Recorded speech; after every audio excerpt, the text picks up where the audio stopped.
Okay, Nick and Andy, let's preview Manchester United against Chelsea at Old Trafford. This is an absolutely huge game, particularly for Manchester United and Ruben Amorim. Nick, the experiment kind of seems like a bit of a mad scientist at the moment. The way he's like just saying, "I'm going to keep going with the 3-4-2-1, no matter how the players are playing with it." Um, Saying some strange stuff after that humiliating defeat in the Manchester derby to City. It was 3-0, and I think the scoreline flattered United. Yes, they had some chances, but we all could see there was a real gulf in class and ideas and all the rest of it. So, I mean, what do you think about where we're at with Man United? I mean, we've talked about this so often, but there are some very glaring issues that they have and will continue to have if Amorim A keeps playing the system and B keeps playing the same players. I'm going to say something probably wildly unpopular. I actually think I don't think he's going to get the chance to. I think over time sticking with him isn't the wrong idea. I just don't think he's going to make it. Yeah. I really don't. I think the system can work. I think he's putting square pegs in round holes right now.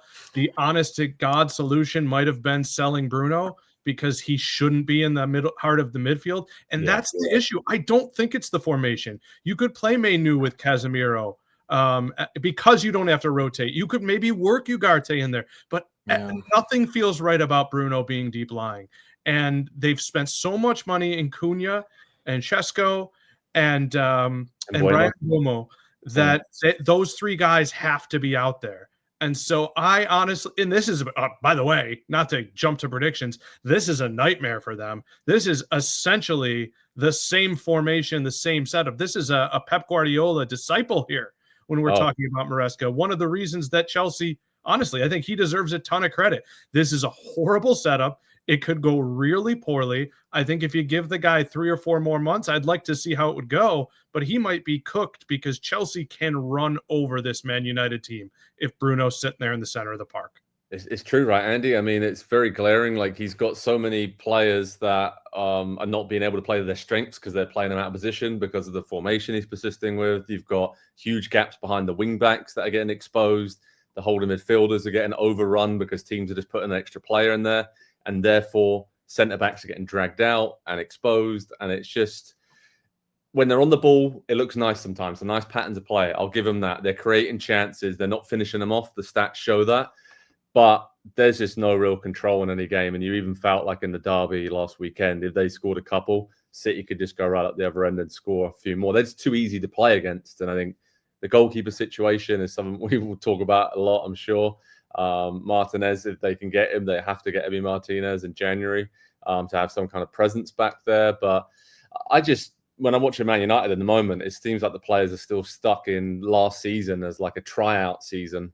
And the intensity just isn't there over the full 90 minutes. There's been some good spells, play well against Arsenal in the opening game, did okay against Fulham in stages. But yeah, Andy, there's some very glaring problems. I don't see a quick fix.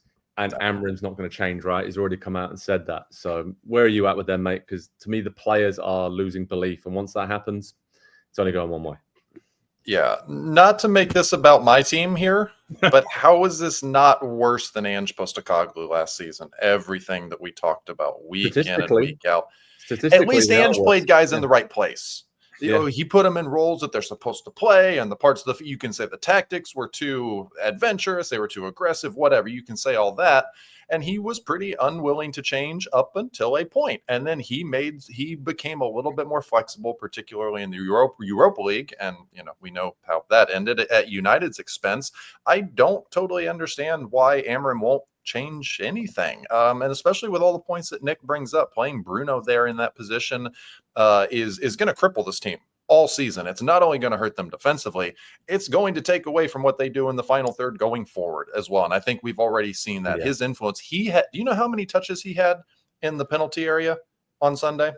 I don't know if he had any touches, so it's 0. He didn't have a single one. Wow. That's your best player. Your best player, your captain, had 0 touches in the final third. He is an attacking midfielder, by the way. And so it's just, the setup is not great. I don't think the talent is fine. They've got some good individual players. But again, how does it all fit together into a cohesive team? Setting aside the system that they probably shouldn't be playing, there are just so many questions about this team. And I think the biggest one is, well, who's supposed to be answering them? at this point, because we don't exactly know who's in charge of transfers. And we think that Sir Jim Ratcliffe is going to be the one that makes a decision on Amorim at some point. But then what is the plan going forward from there? It's just, there's a million questions about this team. And yeah, I don't know how they get around it. I don't know how this season ends up being any better than it was last season. And I'm kind of on the opposite side of the Amorim debate. It's just not going to happen. And I think he would like to be put out of his misery at this point. And I think that's why the quotes continue to get weirder and weirder from him. I spent a lot of time after the game because I was writing up Amorim's thoughts, and they were confusing. And maybe I'm getting mad scientist myself here, but the more I listen to and try to understand what he talks about, because he was asked about the formation, and they talked about, he kept saying 5. He was talking about 5. And I think what he was saying is that he's got his back 3, and he's got his 2 defensive midfielders. And when they're in defense, Luke Shaw's a left back and Yoro's kind of a right. He's like, there are plenty of people to defend. And Dorgu is pretty good in that game going forward. So I think what he's saying is, I've got a Bruno Fernandes problem. I really do think that's the case, because let's say it's Casemiro and Menu or even Ugarte, if we want to give him a little bit of grace. I think they can defend, but it's square peg round hole, and he can almost hope, right? If Cunha's there, I wonder if Cunha, Bruno, and Mbumo with Šeško coming off the bench and Mason Mount coming off the bench isn't a better play. But again, I think they're in big trouble. They better hope Chelsea gets real tired in Germany. But once again, we're going in circles with Manchester United. 2 years ago, they signed Rasmus Højlund to be the center forward of the future, and they give him 2 years until he turns 22, and they decide, no, not going to happen. By the way, with Kevin De Bruyne, scored this. You're right. You're right. And then they bring in a 22-year-old this summer, and now we're 4 games in, and we're or 5 games. I guess they have the Grimsby game as well, and we're talking about, well, maybe he needs to come off the bench and he can be the change of pace guy. And that's the best role. What's going on at United? Yeah, I don't think anyone really knows. And that's the big problem, right? That shrug sums it up perfectly, Nick. Talk about Chelsea. We know what's going on there. They built a very good squad back in the Champions League, Club World Cup success this summer.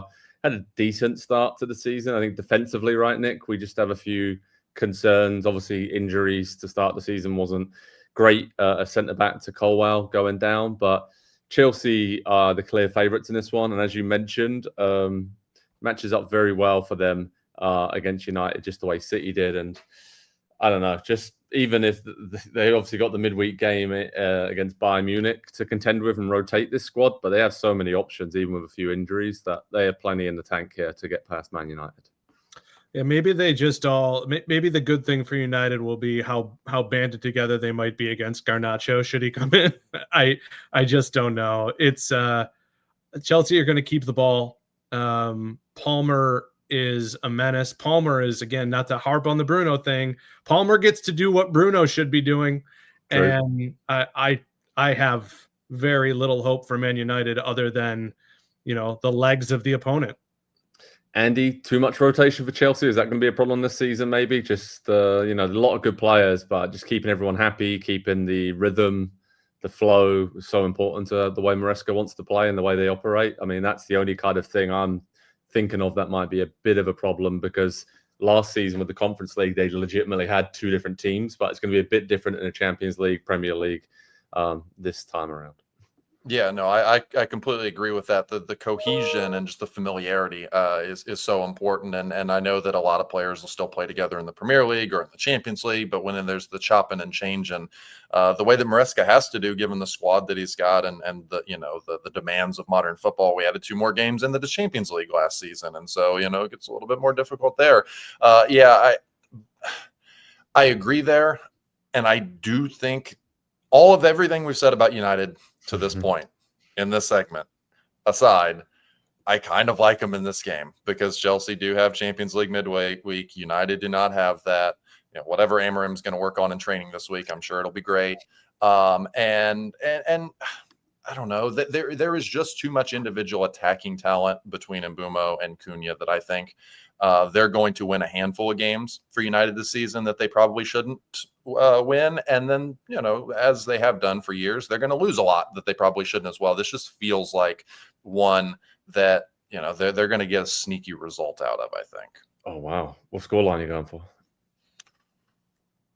I'll go 2-1 to United very late. But I don't love it. I don't love it. You got to go big sometimes with these predictions, Andy. So fair play to you, mate. Nick, what do you think? He talked me into it, but not quite that drastic. A completely and thoroughly outplayed 2-2, where they hit on the counter. I think Cunha, man, they look like a different team when he's in there. Yeah, if he's fit, that's a big difference. I'm going to go 2-1 to Chelsea. I just think they got a bit more about them in terms of they can just dig in and get the result. They've proven that last season to get into the top 4. And I think they'll just find a way with all these great attacking talents. João Pedro has been excellent. Neto. I mean, Gittins even looked sharp the other day. I mean, so many players they can rotate in and out of the lineup. And with Caicedo and Enzo Fernandez in midfield, that is the midfield Manchester United need. And they'll show them exactly what you should be doing. They could play a 3-4-2-1. They could, and it would be no problem whatsoever. And they probably do during the game. Maresca's that clever. He just flips a switch and they do it. But head over to Pro Soccer Talk on NBCSports.com for all the latest on Manchester United against Chelsea to see how clever Maresca is, to see if Amorim can get some kind of confidence, some kind of result going for Man United. My word, does he need it? This is going to be a fun one at Old Trafford. United against Chelsea this weekend.